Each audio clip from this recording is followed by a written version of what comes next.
I think we are live now. Just let me cross-check once. Yeah.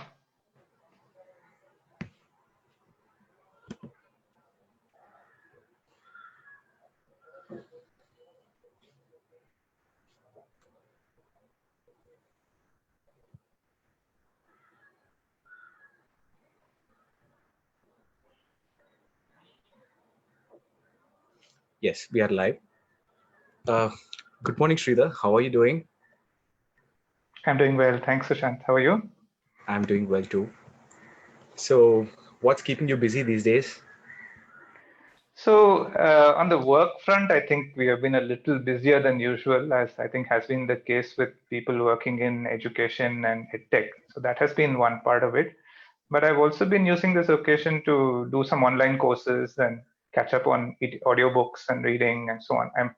I'm actually not at my home, got stuck in a different place for the last 2 months, but it's a place where I'm able to walk a lot. We are actually way outside Bangalore city, closer to the airport. So I guess unexpectedly caught here, but doing fine. Nice, nice. So you're stuck in Bangalore. We are waiting for Absolutely, some yeah. of the audience to join us. So let's give it some time until the audience, we have considerable audience.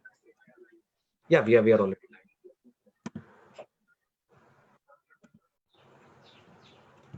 live. Yeah, and yeah. So I think in Bombay it must be a more difficult situation, right? I mean, for you and yes, we where are. you are. Yes, it's a little bit. I think the cases Bombay seems to be leading so far. It's a little bit tough, and now the monsoons have started. Like we have been having Yes, considerable rains yesterday and today also. yes. Yeah. So welcome to the live session, Sridhar. Thank you for accepting this session and agreeing to do this, live for all our audience out there. And I hope more audience will start joining us very soon. And let me introduce you all to Sridhar. Sridhar Rajagopalan is an educational entrepreneur, and he has strived to help change the way student learning outcomes are seen in India. He's the co-founder and chief learning officer of Education Initiatives, and is also an IIT and IIM alum. Sridhar is a member of various central and state government committees related to assessment and learning, and he has also been on the board and is a member of organizations like Pratham Gujarat, Central Square Foundation, and other organizations. Uh, Sridhar, anything that you want to add about your own self? No, it's just a pleasure to be here. It's been a pleasure being a part of this group. There's been a lot of learning, and I'm happy to be here and talk about this today. Yeah, I hope Sridhar is also our Living My Promise signatory, and Sridhar has pledged to donate more than 50% of his wealth, for philanthropic causes. Thank you, Sridhar, once again. Thank you for agreeing to do this. And Thanks, Sushant. yeah, myself, I am Sushant Kodila, and I support Living My Promise initiative. And we do this Saturday sessions from 11 a.m. between 11 a.m. to 12 a.m. Every day, every Saturday. And we get our signatory sometimes, we get some of the experts, and we have various topics of discussion around philanthropic giving. Let me also introduce you about the Living My Promise initiative.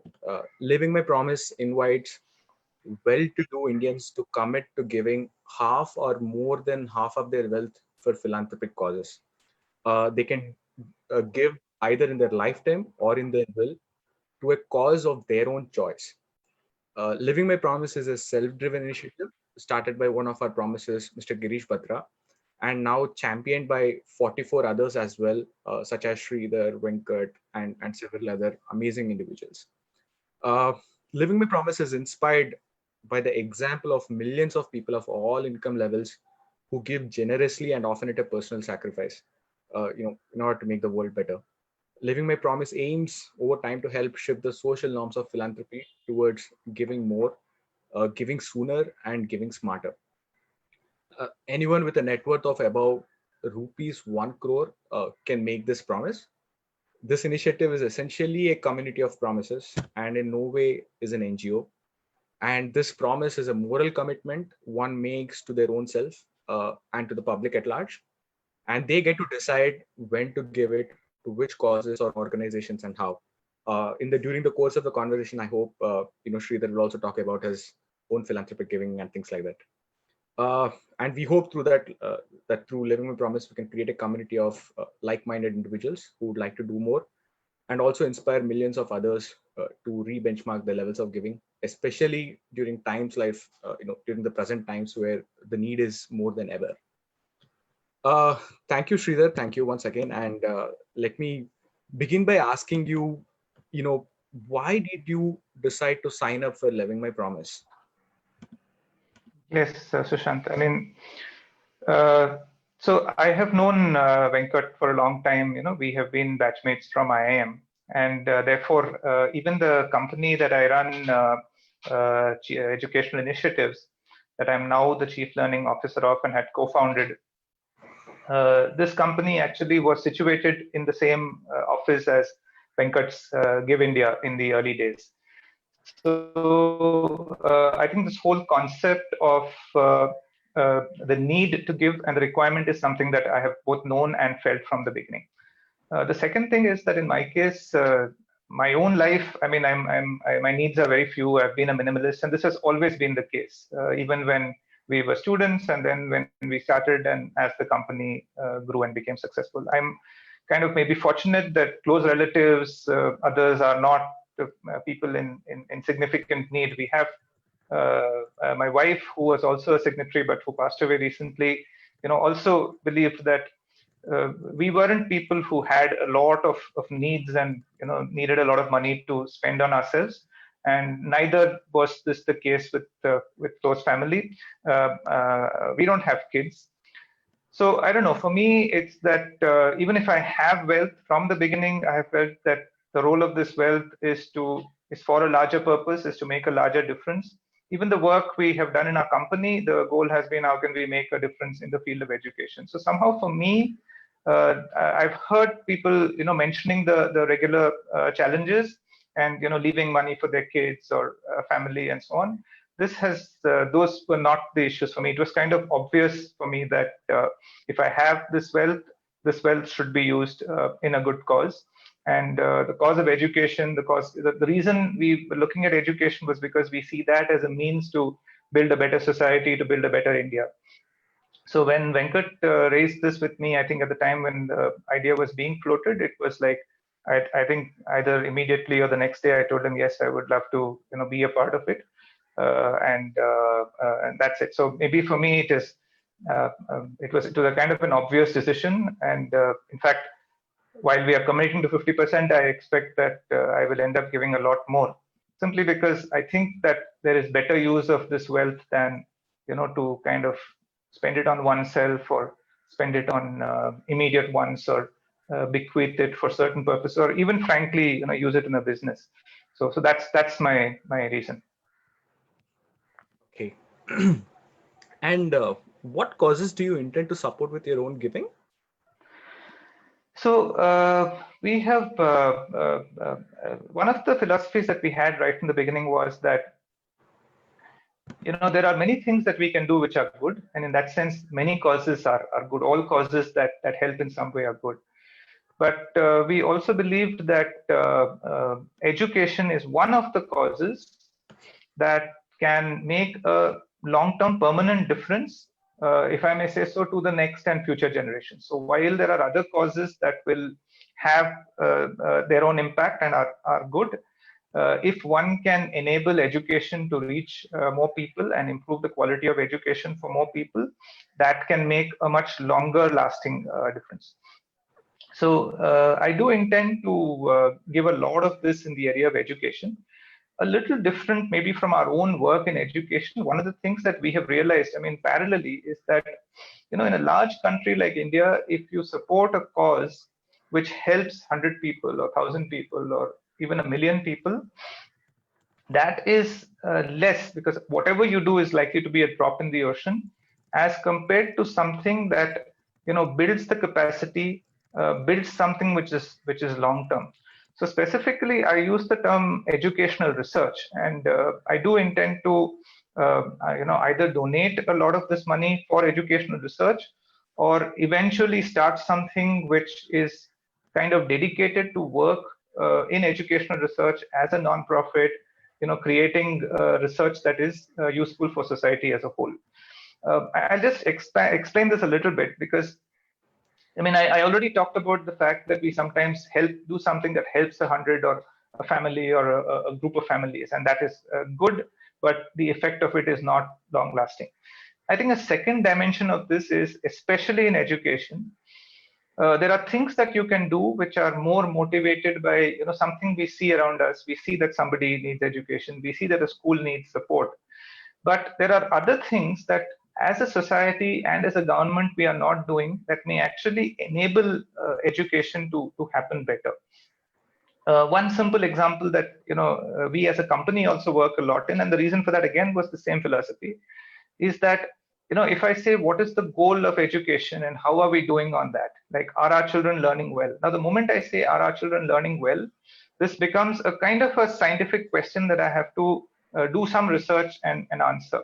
And then, of course, the next question would be, if they are not learning well, what can I do to solve this problem? And while the immediate answer that many people may think is that I need teachers, I need, the usual things that come to our mind in the beginning, it's definitely true that going deeper into it requires us to systematically look at things, maybe measure them, maybe look at experiences elsewhere. And this is what I'm calling educational research. So a bit of focus on building these capacities that help us to find deeper answers, and so that these findings and answers can then both influence policy, but also influence, say, large groups of schools, other philanthropists, so that we can invest that effort that we are making in education in something that is going to truly create large-scale change. So largely the answer is educational research, something that's going to have a long-term impact on making education better, not just an immediate impact on some people or some schools. Yeah. For viewers who are watching this live, if you have any questions at any point of time, I would request you to please post your questions in the comment section below. And also kindly share this video so that it gets a wider audience. Sridhar, I have my next question, which is, you have emphasized research in education. How important is that compared to just better execution? Okay, that's a great question, because I don't think that in a country like India we can say that execution is not a priority. Execution is critical in everything.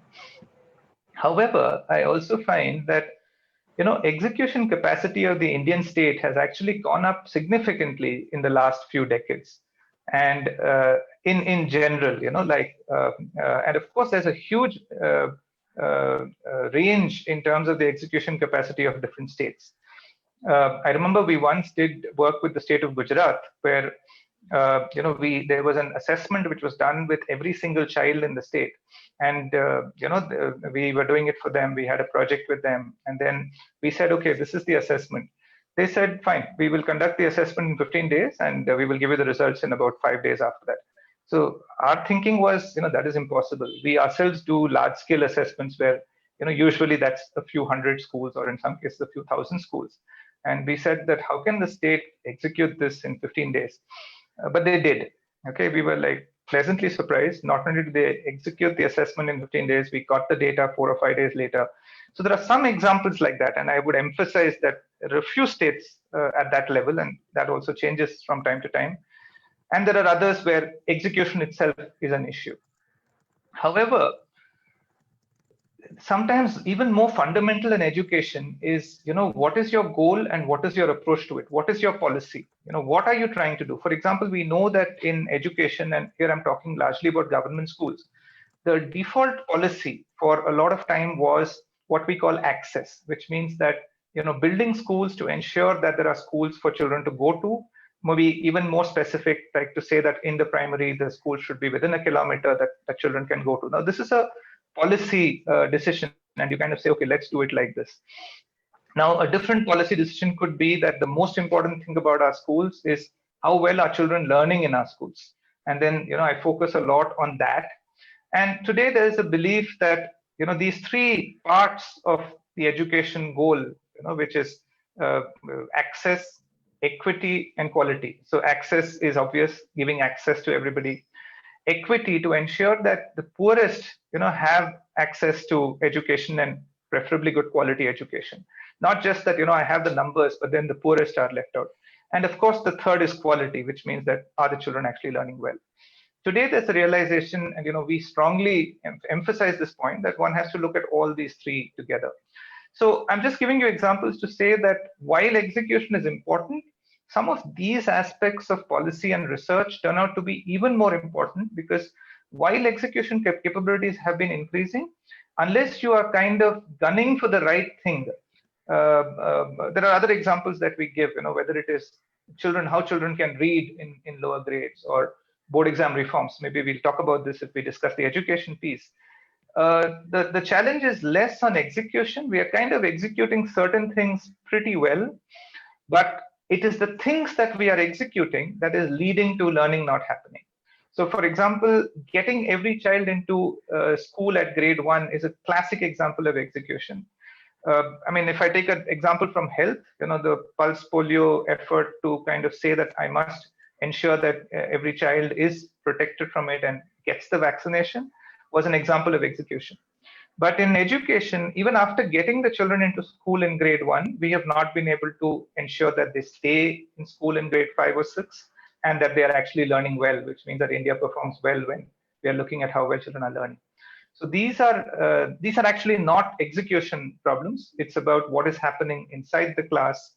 How are you doing those processes? And I think this is where the policy and the research part comes in. For viewers those of you who are watching, Amit Chandra also has a question, Sridhar, and Amit Chandra is also a signatory of Living My Promise, where he has pledged 50% or even more. Amit is asking, can you please elaborate on what you believe is a model of capital creation and allocation that is sustainable for society? And he's also saying that he has been an admirer of yours. No, thanks, Amit. I think it's absolutely, I think all of us are admirers of Amit and the amazing work that he does in addition to his corporate view.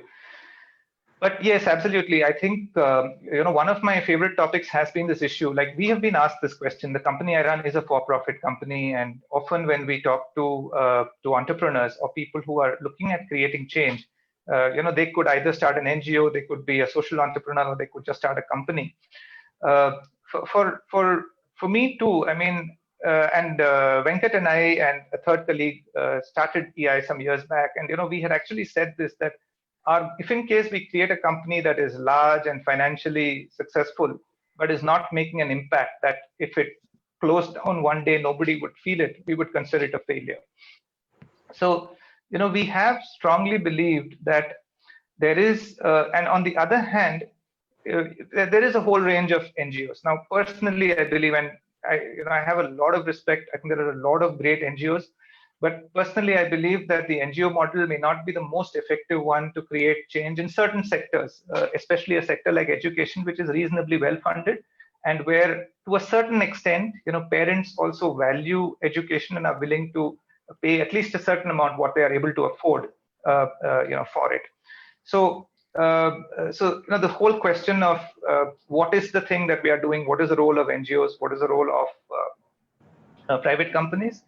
Our belief has been that as a private for-profit company, where we pick up large problems that are relevant for society, in our case it's education, but others can do it in other sectors, and then you create a model where those who can pay, for example, we work on assessments, we work on edtech solutions, and this a portion of it, about 60% of it, goes to the middle class, goes to private schools, and they can very well afford it.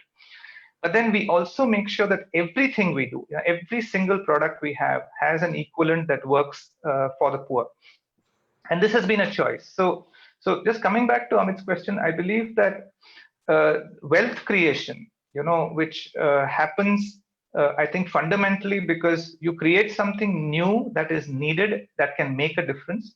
It also leads to this creation of wealth for companies, for individuals, who then have a responsibility, and the responsibility comes because we have often said that the wealth that a company creates does not come because of the brilliance of a few founders or even the employees of the company. It comes from a lot that it draws from society. So in that sense, create this wealth, but deploy at least a part of it in something that is needed, and use not just the wealth, but the other resources that the company has, the capacity that the companies have. So that is something that I find is very powerful. Of course, I would clarify that where an organization is only working for people from an extremely poor background, this model may not work and should not necessarily be attempted. But if you're working in an area that spans these things, if you're working in an area where research is really important, if you're working in an area where like Bill Gates said that profits give you, it's basically discretionary spend. If I want to experiment with 5 things and see which works and then build on that particular thing, maybe in a type of assessment, I'm better off doing this as a for-profit. And then it is, I should, of course, I believe, use these profits for a larger cause. So that has been our approach. And I think the other small point here is that if I am purely a nonprofit dependent on funds from somebody else, I become, especially in times like COVID and the recession that we had earlier, I am dependent on someone else's typically profits or the government's funding. And there's a huge risk that my work stops, dries up, or dramatically reduces. Whereas so even for an NGO, we always believe that if you are able to raise your own resources through other things that you offer, for example, trainings or consultancy to others, it kind of allows you. But of course, the NGO structure does not let you make money. So I believe that creation of wealth and then deploying it in causes that are important for society is the best way that we can make a difference, where we also use our abilities and talents in that process. Yeah. Then should you think that we should consider supporting for-profits working in the field of education then? Yes, that's another great question, and I think we should, and I'll explain why. And I like the U.S. model here, where the U.S. government has this agency called the National Science Foundation, and they kind of support. They usually have some, and a lot of this has reduced in the recent years because of funding crunches. But for about 25 or 30 years before this, they used to have national areas of priority, and within that, the National Science Foundation would support organizations doing good work in this. And a lot of their support would go to universities, which are nonprofits, but a lot of it would also go to companies and for-profits. And the only criteria that they would use in doing this was, what is the work being done? In fact, they would not even necessarily say that all this work must become, the IP must go to the public domain or something like that. They said, if you're creating something good and something good can come out of this for the larger cause, we will support it. And that's the same principle I would use here when I think as somebody who is trying to support or give money, I would say, look at what is your goal and look at what is the best way that you can achieve this goal. In education, I can tell you there are areas, whether it is technology, whether it is assessments like we work, but many other areas, whether it's teacher training or large courses, or even things like putting in a certain amount of educational infrastructure, where the best model to provide this may not be a nonprofit, or the organization that is doing the most remarkable or interesting work in the area that you want to make a difference in may be a for-profit. So I find that it's not a good idea, though some people do it, but I feel it's not a good idea to kind of judge or divide organizations as for-profits and non-profits, but to actually look at the work they do and the potential of that work to make a difference. So if in case I find that somebody is coming up with a really good way to teach science, with limited resources, or somebody is coming up with a really good way to use technology in areas where bandwidth is very low, and I will probably find organizations doing this with different models, I would look at supporting them. So the basic principle I'm saying is, look at the quality of the work, look at the ability to have an impact. The essential method that we suggest, even for organizations, right? There are certain funders who say that we will only support for-profits, and they have their reason, and I understand that. But the way I would look at it is that if you have 1,000 rupees to spend on something and you have a cause and you want to achieve something with your 1,000 rupees, support whoever is going to help you use that 1,000 rupees more effectively. If it's for profit, great. If it's a non-profit, great. If it's a university department, great. So that is the thing. Of course, and I remember this example with Google. I mean, Google.org had started around 2007, 2008, and they wanted to work with us, and they eventually did a large project where we did student assessments across 18 to 20 states in India. It was a very quick discussion. They understood the whole thing. They said, yeah, we want to support you. At the last minute, they said, oh, you are a for-profit. And it didn't really make a difference to them. They just took an extra day and they said that, our deal will happen with the main Google company. But everything that we discussed and the goals that we want, I mean, please be demanding of the organization that you are supporting. So none of that changed, but then it was just structured as a contract. So I believe this is possible. And what you are concerned with when you support a for-profit is that they deliver the thing that you think is important and at high quality, which frankly is the same thing that you're concerned with if you're supporting a non-profit as well. Yeah, Sridhar. There are several questions coming up, and some of them are related to COVID. Let me ask this first. How do you think COVID is going to, what kind of impact COVID-19 will have education in India, more specifically on the students' learning outcomes, as well as, do you think, what would online learning have, what role would online learning have in school education post-COVID? Right. Yeah. Yeah, I think COVID is a significant human challenge. It's a problem that we should not underestimate, and there is pressure across the world that one needs to open up, and there is a kind of a growing weariness that okay, we have done this, we cannot do this for too much longer.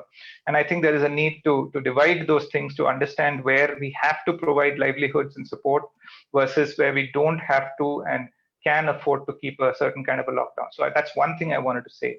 A second thing I wanted to say is that, especially in education, personally, I don't think learning outcomes is the first concern at the time of COVID. It's going to be a difficult time for students. We should not underestimate this. And it's a very difficult time for teachers. I think the socio-emotional well-being of the students is a very high priority, and you cannot achieve socio-emotional well-being of students without achieving the same for teachers.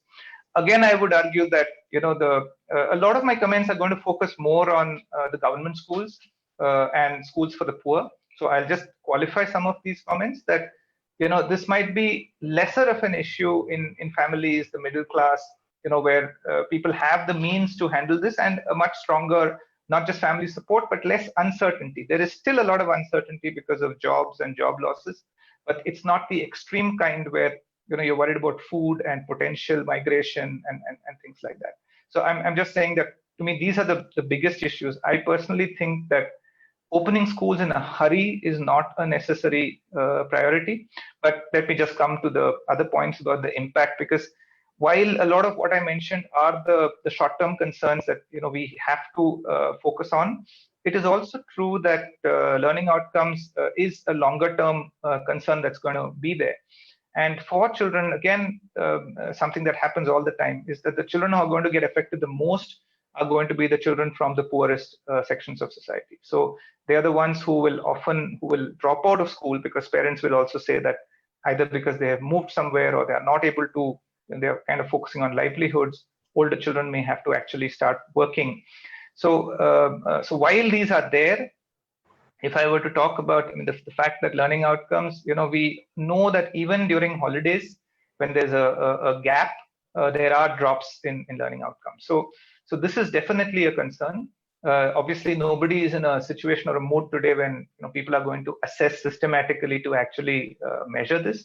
But we know from both from earlier breaks and situations like this, as well as the extent of the disruption that has happened, that learning outcomes will take a hit.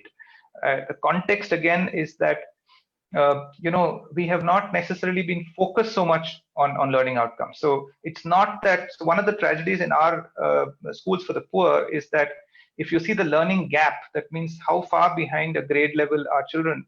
this learning gap actually increases with the grades. That means if grade 3 children are a little behind, grade 4 children and grade 5 children are more behind where they should be.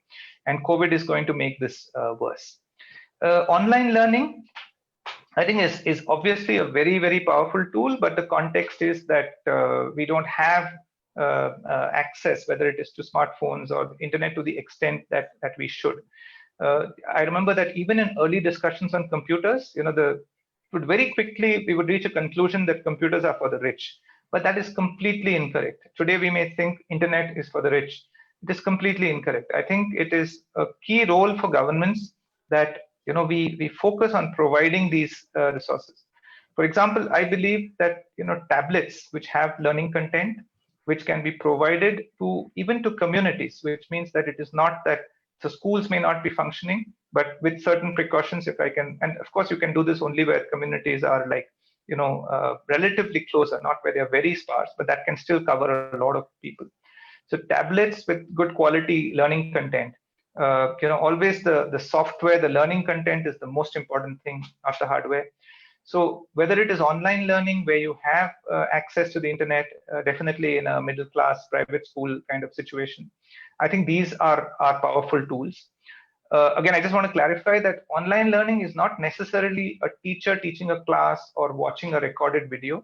Our approach has always been that children learn best when they are doing something themselves. So where children are answering questions, doing activities, you actually learn more. Of course, the teacher plays a key role. I mean, the teacher is kind of guiding, the teacher monitors what the child is able to do, maybe gives feedback, after a quiz, looking at what it has.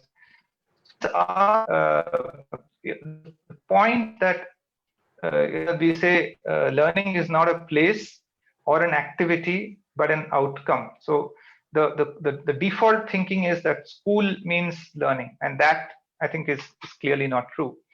But learning is also not just listening to a teacher or doing some activity like that. Learning is eventually about how much you learn.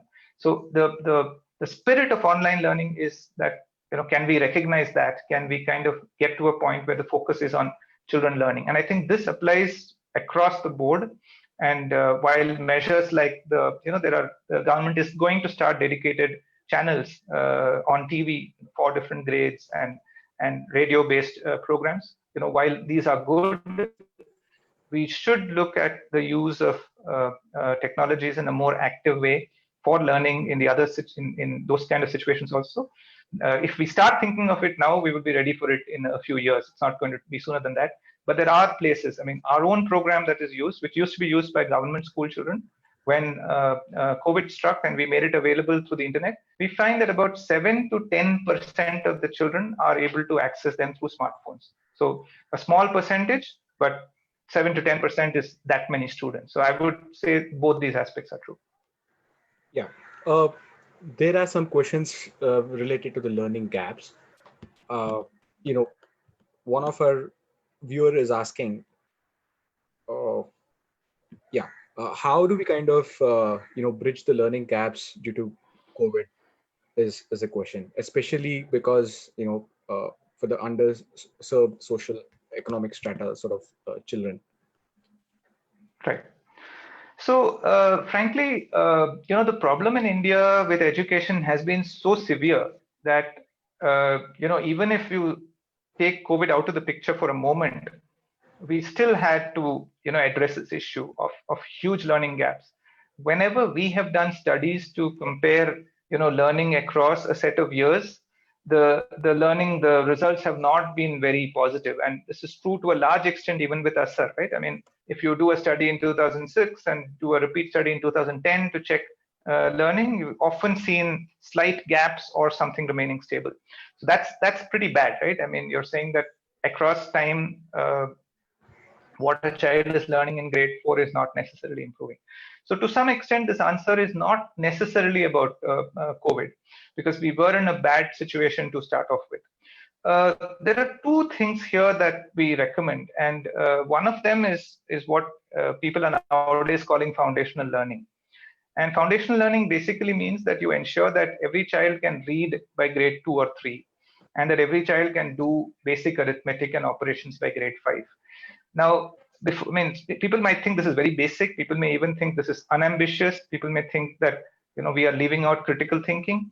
But we should understand that about 75 to 80% of children in the country are not able to do what I just described. So Asar will tell you that 50% of children in grade 5 can't read a grade 2 text. But then how many children in grade 5 can't read a grade 5 text? And that number turns out to be 75 to 80%. That's a huge number. So basically what we find is that education is driven by two things. There are many things. I can say improve the quality of teachers. I can say provide educational technology. I can say all of those things are true. If we had to do 100 things in education, I don't think anyone can say that this is not a thing you should do.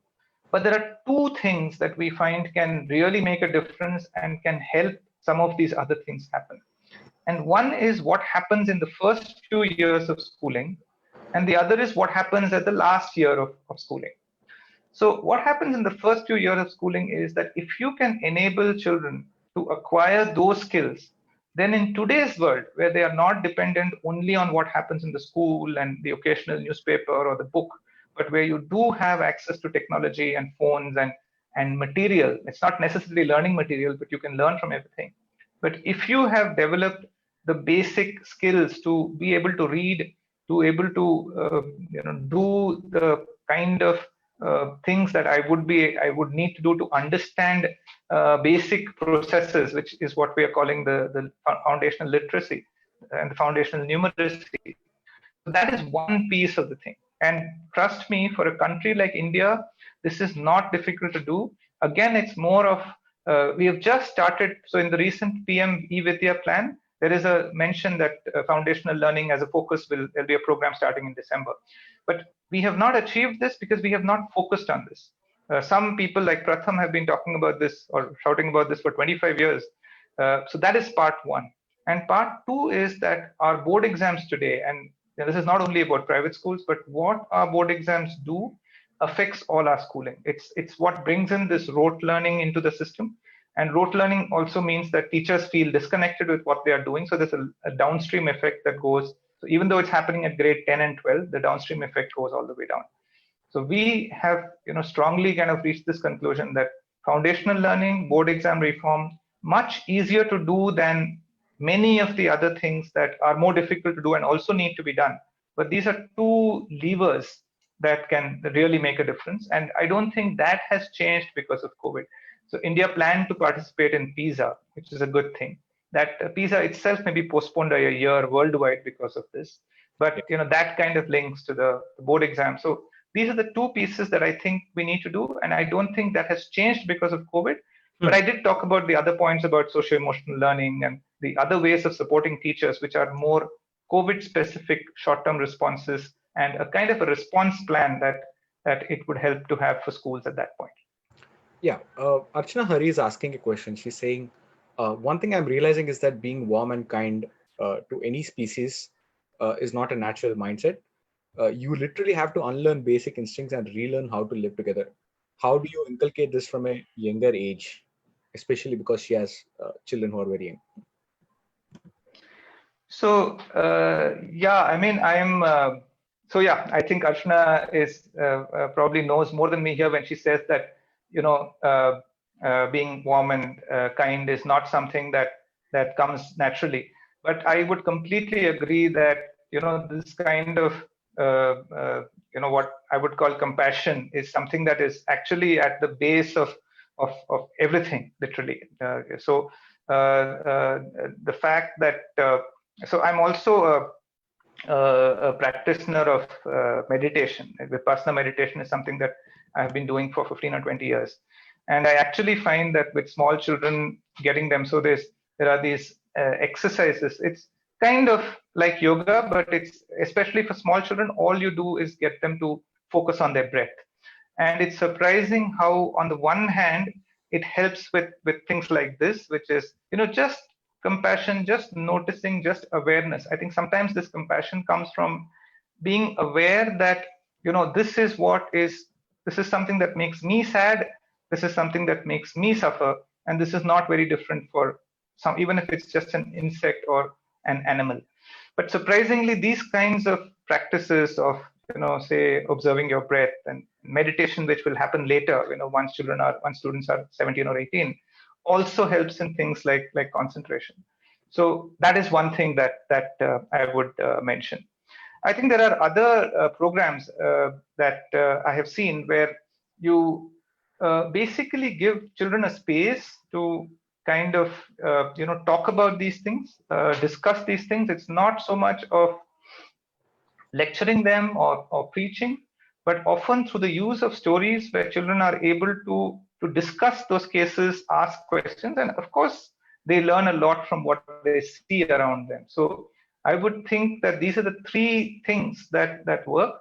But the first one I mentioned, I find, wherever studies have been done, wherever experiments have been done, these have been shown to, work really well. So it's one of those examples of something that I think is applicable both in our schools and at homes, and is a kind of an easy way for the child to build both self-awareness, which then leads to some of this kind of compassion or a sense of concern for others. I don't know if Ashna is happy with that answer, but that's what I could think of at this point.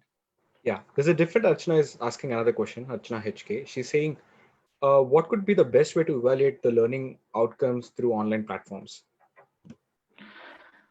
So, okay, so that's a complete switch, and we'll make that switch. So, so assessments has been one. So for a moment, if I just think of the private school, right? So they have resources, they have computers, they have an internet connection, and teachers have resources. So assessment has been a big challenge for schools in this situation. Now, assessments has also been a challenge for two other unrelated reasons. One is that schools want to, have that visibility of learning. A lot of people have said that with all this disruption, we want to go for something familiar. So the teacher on the computer lecturing and giving notes, many schools felt initially is something familiar and something that, they wanted to go for, even though that may not be the best way to learn. So if you use that model, those traditional assessment methods where you kind of give a test and children are kind of sitting in a classroom and doing it, there are certain challenges. I mean, there is a concept of remote proctoring, which is when you have a computer screen and the computer screen is video recording the child and possibly audio recording and possibly using AI to check that nobody is helping you, and there could even be a human observer who is observing a number of these children, and there are solutions like this. But these solutions are not foolproof. It's something that we have been tracking for almost 3 or 4 years. So that is one approach. Now, I think the more fundamental question is, why do we assess? What is the purpose of assessment? And the term we use called high stakes assessment or low stakes assessment. So high stakes assessment is when you're assessing to give a mark, give a grade, promote a child, write a board exam, win a scholarship test. These are high stakes assessments. These are the assessments where you definitely don't want children to get any kind of support or help from anybody else while they take the test.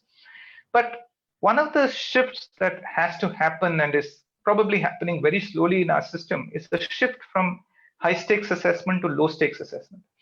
A low stakes assessment is like a blood test that you do. So, there was a joke when we were in IIM, which was that there was a student who was extremely competitive. So the joke was that when he went for his blood group test, his blood group was given as a B positive. So he complained to the doctor and got it changed to an A negative. So because an A minus grade is better than a B plus grade. So that's a classic difference between low stakes and high stakes tests. So when you do a blood test, you want to know whether you have malaria, and if so, you're not going to get punished or rewarded for getting or not getting malaria. You're going to get treated for it.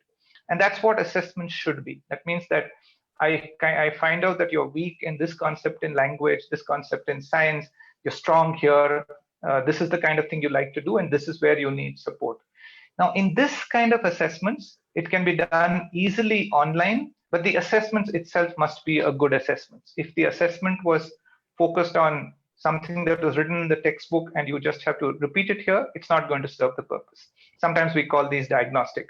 But if this can show you that you have not learned these three concepts, this can be done online very easily. So in fact, two of our products actually do this. They are not, we have a learning product, but our assessment products are basically for giving feedback on how children are learning. So if a parent says, 3 months there has been a lockdown, has my child understood these concepts? You can do this. And in this situation, there is no stake, there is no benefit if you, like the person who cribbed about his blood group and got it changed. There's no benefit in doing something and getting a higher score. It's only for yourself. So Sridhar, that is one kind of assessment. yeah. Yes, Sushant. Other questions, if you don't mind. Okay, sorry, I'm going to keep my answers briefer. Yeah. So Amit Chandra is asking you this. If you were the Prime Minister, what are the 3 big policy decisions you would make? And what would they come at the expense of? Yeah, great question. So the first thing is that if I was Prime Minister, I would work on certain other sectors which I think are so to me, the inequality, the inequity in society, or the lack of opportunity is something that is like one thing that holds India back. And so I think that leads to land and agriculture reform is going to be one piece of it. And a second principle of what I would say is that something that builds the long-term capacity of the nation, which is actually partly industrialization and partly things like education. So that's the broad answer. But just coming to education, I would just say that so there are very simple things. For example, our children learning, right? So measurement of like where are we against our goal. So making this a regular feature and publicizing it. So India participating in PISA is one example, but India is a large country. So regular assessments to show us where are we doing and where are we doing against our target. We talked about foundational learning, reading, numeracy. We talked about a country like India. Why does India not have more brands and products that are leading the world? Why? And we think it comes back somewhere. It's not the only thing, but somewhere our schooling system, the learning with understanding, research, patents, and this is where I talked about board exam reforms. What is our expectation of 10 or 12 years of schooling? So these are 2 areas in education that I would 3. I mentioned the regular assessments. I talked about foundational learning, but then and the board exams part of it. But there are also things that I think need to be done outside the education space, and building capacity in governance is another example. So sorry, all over the place, but some in education and some outside education. Yeah, Sri Ganesh is asking that are you looking only at basic education or sorry, my mistake. Are you looking only at basic education at school level or further higher? He's saying he supports 2 causes, which is need coaching for economically backward and tribal children, and educating health professionals on literature searching, and the need for these research, I guess. Yes. Yeah. So great question. So again, I do believe that any cause in these situations are in these situations, meaning in a country, in our situation, is very good. I don't think we can say that this is less important or this should not be done. But we focus only on school education, and I'll explain why. The basic reason is that education is definitely something, like a building, is definitely something that you have to build on. You cannot build something strong at a higher level without the base being at least adequate. And for example, a lot of what we call vocationals, and this is, by the way, the experience of people across the world. So there are a lot of governments that suddenly realize that their students are not doing well, and they focus on school leaving exams. In the US, there has been a study which says something like $6,000 is what it will cost to provide a child high quality preschool education. But if you don't provide that, what you have to spend to make up for it when the child is around the school leaving level is in the $30,000 to $35,000 range. So that is the reason why, and in India especially, there are some countries that tend to be stronger in the earlier part and have other challenges. In India, it is the schooling that is the cause for many of the gaps. So that is the reason that we focus on that. Sometimes programs that provide coaching to the needy tend to use the same, beating the system approach for those children to, succeed. So a lot of our the coaching and the IIT entrance and engineering entrance is actually about beating the system. Either you're working with students who would anyway have made it, or you're kind of teaching them certain tips that will help them get there. And in a sense, if in case 5,000 people were going to get in, you're not changing that number. You are just making sure that some few people who are not going to get it, get it. And while it helps them individually, we find that something more fundamental that can help the system as a whole is better. But I think the other point on the health workers is an excellent idea. And I would just say that, yeah, all these causes are important. So one more question from Atala. She's asking, how can philanthropy contribute towards bridging the digital divide between urban and rural India? Yes. So I think one point, that's a good question. And I mean, I just want to talk about to this audience, because I think the power that we have both individually and collectively is the power of, making a difference, causing a change in the thinking, not so much, yes, our money. I think our money is the smaller piece of the thing, or using our money to make the change in thinking, I think is the even bigger piece.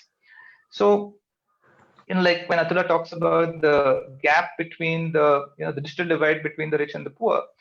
Now, why is this there? What would it take for a government to say that for a start, internet connectivity at the level of a cluster, which is a group of schools, tablets. So, government has done this on tablets in the past, but tablets with appropriate educational software.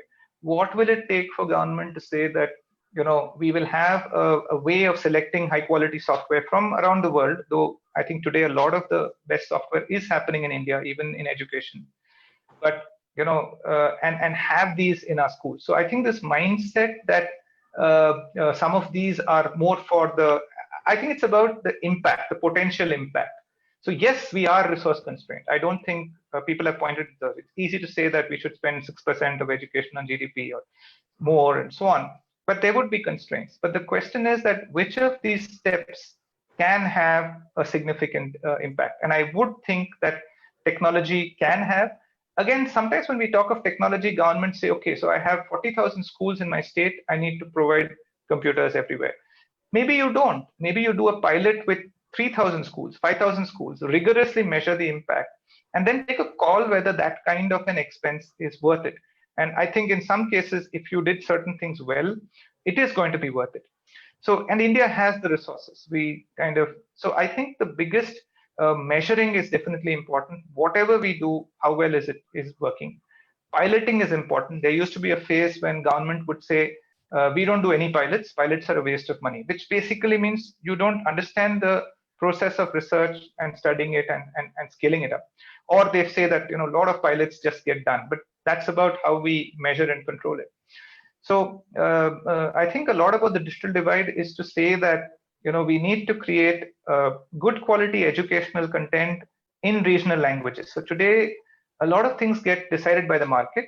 And so there isn't a market for good quality educational content in Gujarati.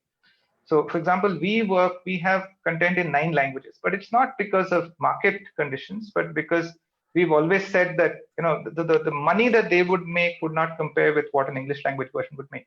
This is the kind of thing that partly philanthropy, but I think government impact or influencing government to do this is a good way of impacting the digital divide. We are still getting some questions on the digital divide sorts.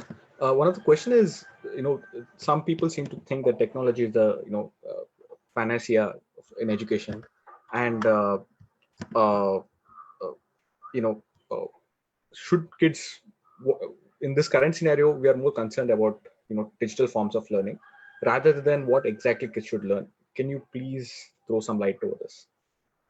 Yeah, no, so absolutely. I think the biggest mistake that was made in the early years of education technology, and this, by the way, showed up in the results, right? The biggest mistake that was made in the early years of the education technology revolution was the thinking that hardware, whether it was TVs in the early days or computers in the later days, would themselves make a difference. And to some extent, a program like the One Laptop Per Child, which was, I would not say it was thought through in a certain way, but it kind of basically said if you give each child a small device that they can carry, they will learn. I think it shows a gap between the technology and the education side of things and the child, understanding the child side of things. For example, we do a lot of work in education technology. we find that children learn best when they find that there is an adult who cares for them and their learning. This is like it was like a big eye opener for us. Like you provide the best content on a technology platform and give it to the child will not learn invariably from that. I think there would be 1% of extremely motivated kids who would do it. Even that would not be true for very young children. The good thing is that to have adults who kind of care and relate to the child and care about their well-being and learning is not a very it's easier to achieve that than to achieve high quality math teachers. And that is the combination, that if I can have high quality software to teach you reading and math, which is possible, and people who kind of care, monitor, and don't, it's like the example we take in medicine. In education, there is talk about learning happening through technology and teacher is not required and all that. In medicine, where medicine has been using technology for years, people rarely talk about the technology replacing the doctor. It's understood that the technology strengthens the hands of the doctor, but the doctor plays a key critical role.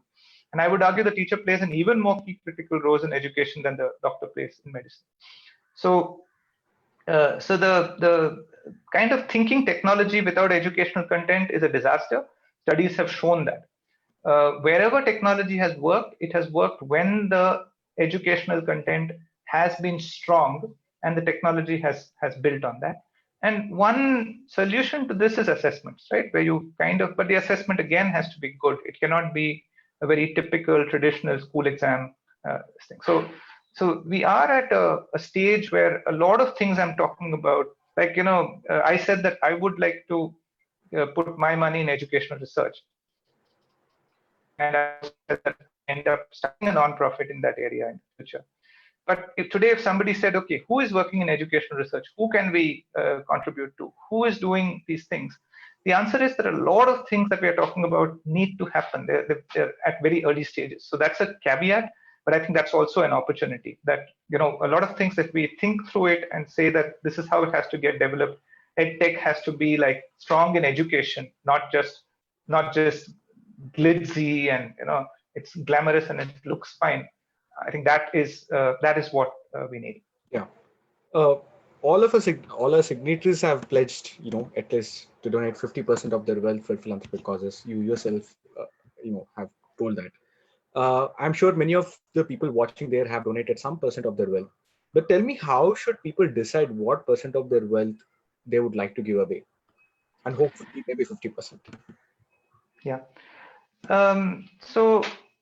So you're asking me the percentage? You're asking me the causes? So I'm saying, how should people decide what percent of their wealth right. they should give away? Right.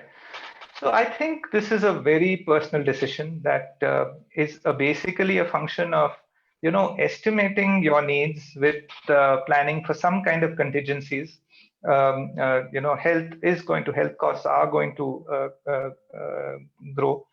But at the same time, I think especially for those of us in India, we need to realize that those who are in the middle class and upper middle class, are very, very fortunate. And in that sense, like I said, that one of the reasons that I think giving is necessary is because I have not earned this wealth because of myself. I have earned this wealth because of a lot that came from parents and family and support, and then the school, and then even when a company does well, it's a lot of people who contribute towards it. So I think when we look at it like that, and we look at what are the needs that we have, defining those needs carefully, I think one can calculate a number and say that, look, this is the kind of thing that I would need.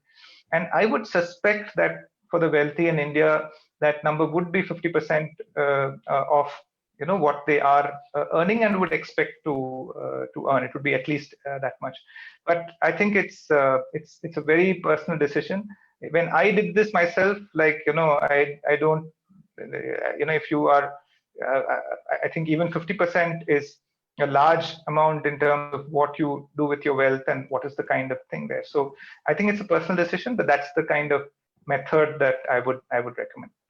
But weren't you tempted to use your financial resources to build a bigger business in the future and create more wealth rather than pledging half your wealth for philanthropy?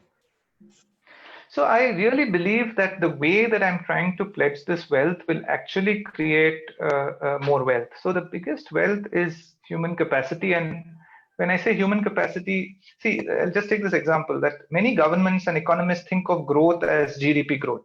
Okay. Sometimes governments look at employment. They say, okay, employment is it's good. Unemployment is lower, employment is growing. But I find that both of these are actually not the real measure. The real measure is what I call the systemic capacity of a nation or a society. So, for example, if people in the country are employed as Uber drivers and people doing food delivery, I don't think this represents a capacity that is what growth really is. So, capacity means that apart from individuals, the society has an ability to produce something really well. Some kind of thing. It could be a service, it could be a product. And this, I think, is one decision for a country that we are going to excel in this. We did it to a small extent in software, but when you look at the percentages and numbers, you realize that it was very small. I mean, these areas of expertise have to cover a large percentage of the population. So there, I feel that some of the things that when I talked about some of these fundamental changes in education and investing in that and educational research, I believe can create a lot of wealth for the future. Also, Sushant, like fortunately, the education business, though today when we do retail, it's a high investment. It could be seen as a high investment business. When you're the kind of a lot of, I think it's possible today to build a good business in education where the key skill is not going to be the money that you have to invest in it. So our own company was, though it was 20 years back, we kind of it was three friends putting together about 7.5 lakhs.